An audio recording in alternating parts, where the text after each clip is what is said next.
Let me therefore come to my final question. Is Aman Ki Asha, or the hope of peace between India and Pakistan, dead and buried? That you can have people-to-people contact.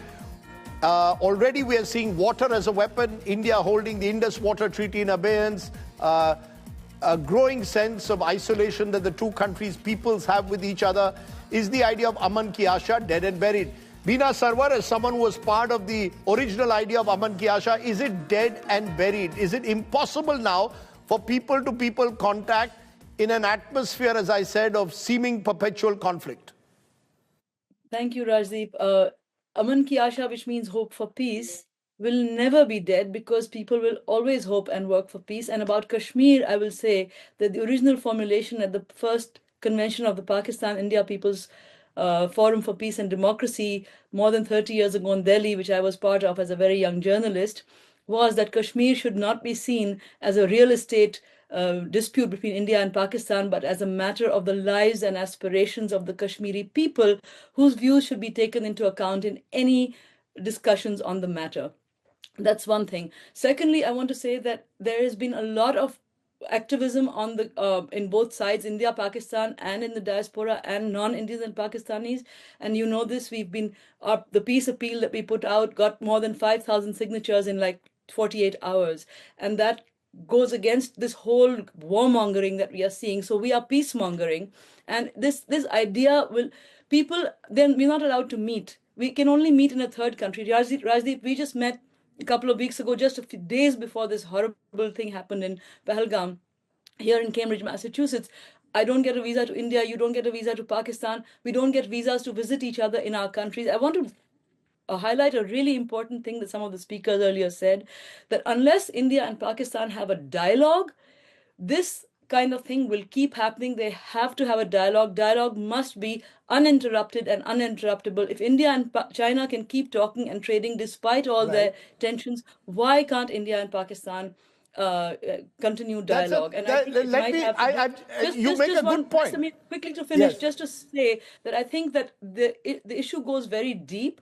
There was a wonderful seminar at MIT last week on intergenerational trauma. I think people need to examine those kind of issues as well, what's really underneath these hostilities. Thank you. I just got a couple of moments. So therefore, Leela Punappa, respond to what was just heard.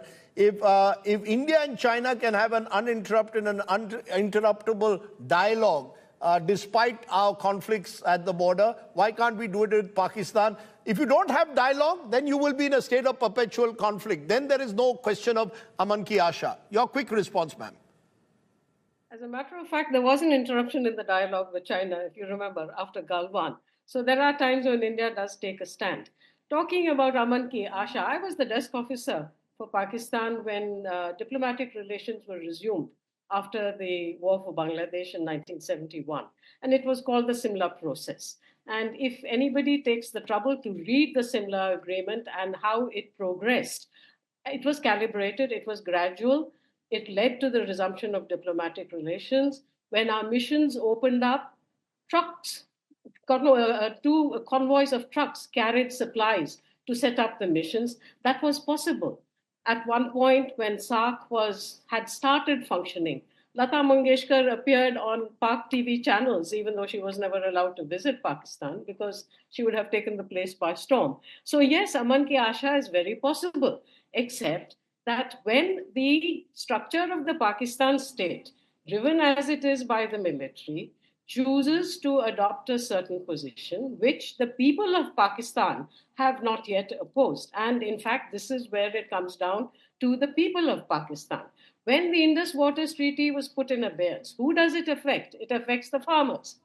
When the visas were cancelled, who does it affect? It affects the people who went back. It was heartbreaking, really, to see families being torn apart. But it is for the people of Pakistan to send the message to your political or military masters that this is not okay. It was only... Is that possible? Is that possible? Very quickly, is that possible? Can the people of Pakistan, you want Aman Ki Asha, you've got to, as Leela Punappa says, the people of Pakistan will have to send a message to their army state. Enough is enough. Rajdeep, people of Pakistan have opposed military interference in politics tooth and nail. People have been flogged, they've been exiled, they've been executed, they've been tortured, they've been disappeared. What are you talking about? People of Pakistan have opposed military interference in politics. And yet your most popular leader is in jail. Yet your most popular leader is in jail. Yet for a majority of the last 75 years, you've had one of the most popular leaders. Let's be clear. The fact is, a majority of your 75 years since 47 has been military rule. Yes, 80 years yes, now. and people have opposed it. Yes, and people have opposed it. So, I mean, what does that tell you? Okay, I mean, people are going to keep fighting. People have been fighting. Benazir Bhutto gave her life for democracy. And she said democracy is the best revenge. And people of Pakistan are still fighting for democracy. And we will keep fighting for democracy. And it would be nice to have support on that rather than constantly be saying, what are you doing about it? People are doing what they can. Okay, fair. Final point. Could I yes, Ms. Ponappa, yes. I want to bring this discussion back to terror. I have 30 seconds. It is not about Kashmir. It is about terror. And it is when Pakistan addresses terror, and there's going to be pain, there's no question.